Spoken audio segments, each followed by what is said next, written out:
และท่านดร.มานิตศรีพิทักษ์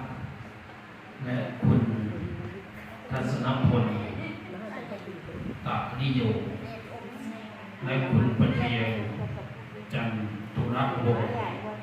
และผู้ใหญ่บ้านศรีสกุลจันทวงศ์ส่วนต้นที่สองก็คือต้นของหมู่บ้านคุกยุของเราและต้นที่สามก็ต้นของท่านอบต.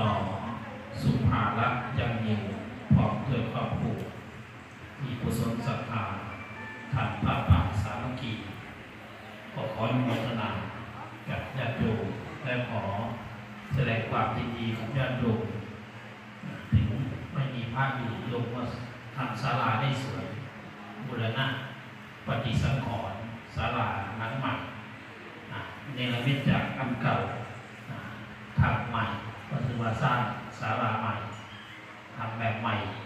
ไม่ใช้ไม้เราก็มีกระจกก็ดูงามหรูงามตาเขาบอกวัดเจดีย์มีหลักฐานเพราะบ้านช่วยบ้านจะสวยเพราะมีวัดดัดนิสัยบ้านและวัดผัดกันช่วยผู้บริชัยถ้าขัดกันก็บางไหลทั้งสองทางดังนั้นญาติโยมสาธุชนเราชาวบ้านวันนี้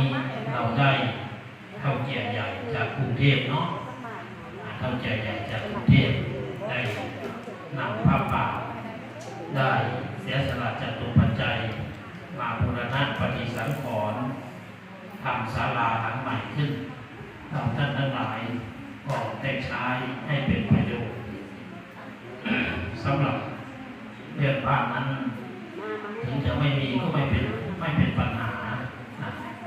ถ้าอยากให้ดีชาวบ้านของเรา